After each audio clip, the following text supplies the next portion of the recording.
नमस्ते बच्चों। आज हम पढ़ने वाले हैं रियल नंबर्स के टॉपिक रेशनल नंबर एवं इरेशनल नंबर के बारे में।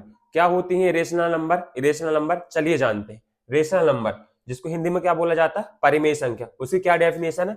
वे संख्याएं जिन्हें हम P अपॉन Q के रूप में लिख सकते हैं। ऐसी संख्याएं जिनको हम क्या लिख सकते हैं, P अपॉन Q, बोले तो अंश बटे हर के रूप में लिख सकते हैं। वे क्या हो जाएंगी, हमारी रेशनल नंबर हो जाएंगी। और साथ ही साथ ध्यान रखिएगा, इनकी कुछ ना कुछ क्या होगी, फिक्स वैल्यू होगी।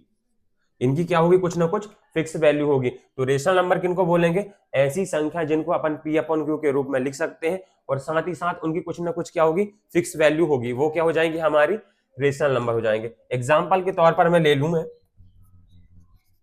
एग्जाम्पल ले रहा मैं, जैसे ले लिया मैंने 3/5। P अपॉन Q के फॉर्म का है। P की वैल्यू क्या है यहाँ पर 3, Q की वैल्यू क्या है यहाँ पर 5। तो P अपॉन Q क्या हो गया 3/5। मैं ऐसे ले लू -7/9, ये ले लिया। P अपॉन Q के फॉर्म का है। P की वैल्यू क्या है यहाँ पर -7, Q की वैल्यू क्या है यहाँ पे 9। तो ये भी क्या हो गया, हमारा रेशनल नंबर। अब मैं ले रहा, चलिए इंटीजर्स को। 5 एक इंटीजर्स है, संख्या एक नंबर है। 5 को क्या लिख सकता हूं मैं, 5/1 लिख सकता हूं। क्यों? क्योंकि हर नंबर के साथ में मल्टीप्लाई और डिवाइड क्या चलता, 1। ध्यान रखिएगा, अगर मैं 1 से 5 को डिवाइड करूं तो मेरा आंसर 5 ही आना है। तो 5 भी क्या हो जाएगा, एक रेशनल नंबर हो जाएगा। तो सारे जितने भी अपने इंटीजर्स है, चाहे नेगेटिव इंटीजर्स हो चाहे पॉजिटिव इंटीजर्स, वो सब क्या होंगे, हमारे रेशनल नंबर हो जाएंगे। एग्जाम्पल के तौर पर मैं और ले रहा, जैसे -9, ये ले लिया। -9 को क्या लिख सकता हूं मैं, -9/1 लिख सकता हूं।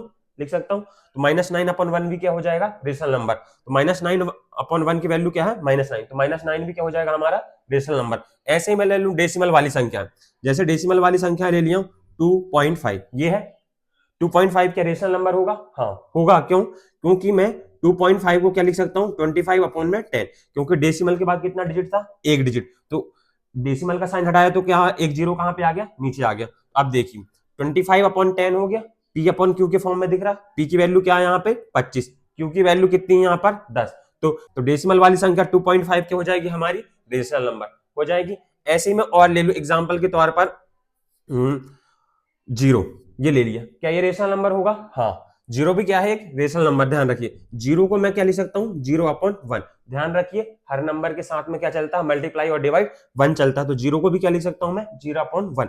तो ये भी क्या हो जाएगा, जीरो भी क्या हो जाएगा, हमारा रेशनल नंबर हो जाएगा। एग्जाम्पल के तौर पर ले लू मैं और 0.090909 ऐसे ऐसे ले लूंगी।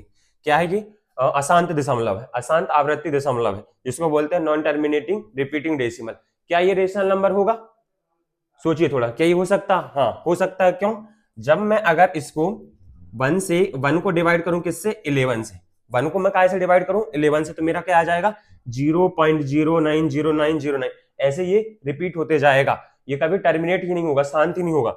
ऐसी हर वाली वैल्यू अपने को मिलती जाएगी। जब मैं 11 से डिवाइड करूंगा, किसको, 1 से, तो मेरा वैल्यू क्या आएगा 0.0909। तो इसको क्या लिख सकता हूं मैं, 0.09 को क्या लिख सकता हूं, 1/11 लिख सकता हूं। तो 1 क्या है यहाँ पर, P की वैल्यू है, Q की वैल्यू क्या हो गई 11। तो 1/11 भी क्या हो जाएगा, हमारा रेशनल नंबर हो जाएगा। तो ध्यान रखिए, जो कुछ डेसिमल होते हैं, जो क्या होते हैं, रेशनल नंबर भी होते हैं, उनमें से ही ये है।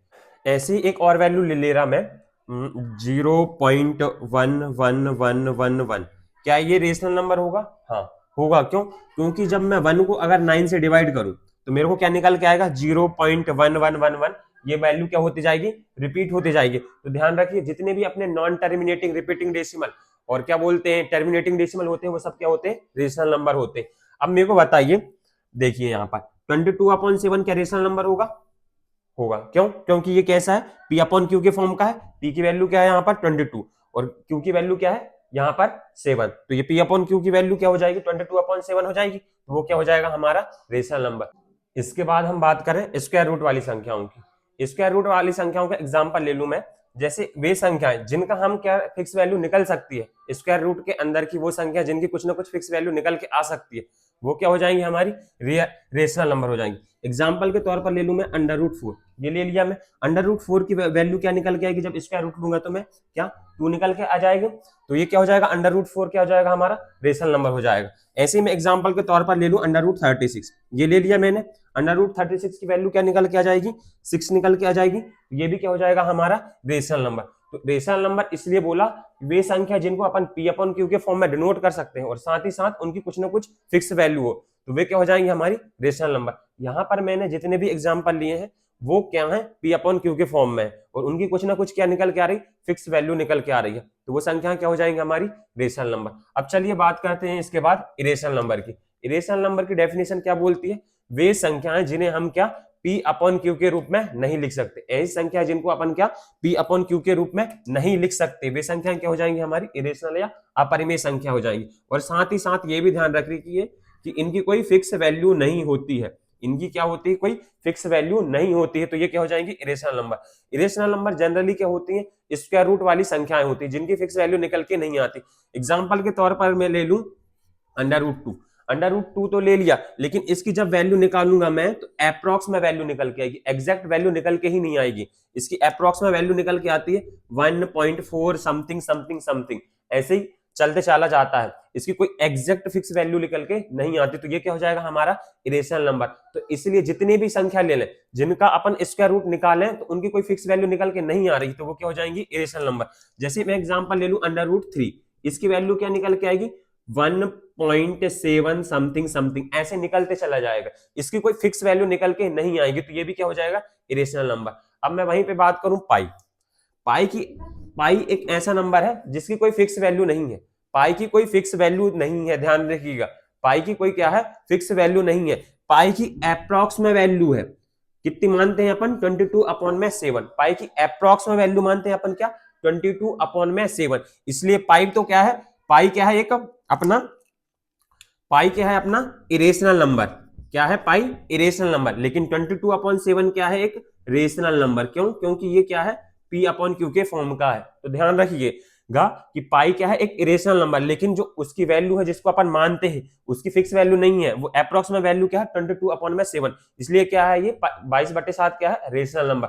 वैसे ही मैं बात करूं जब मैं 22 को डिवाइड करूंगा 7 से तो मेरा क्या निकल के आता है 3.14 समथिंग समथिंग, इसकी कोई फिक्स वैल्यू निकल के आती है क्या, नहीं आती, तो ये भी क्या हो जाएगा 3.14, ये क्या हो जाएगा हमारा इरेशनल हो जाएगा, ध्यान रखिए। और ये क्या है, ये तो पता ही आपको क्या है ये रेशनल नंबर, तो यही ध्यान रखने की बात है, इसलिए अपरिमेय संख्या क्या होती है इनकी कोई फिक्स वैल्यू नहीं होती है, ये ध्यान रखिएगा। इसी के साथ में आपको एक टॉपिक पसंद आया हो तो वीडियो को लाइक करें एवं चैनल को सब्सक्राइब करें, मिलते हैं नेक्स्ट वीडियो में, थैंक यू।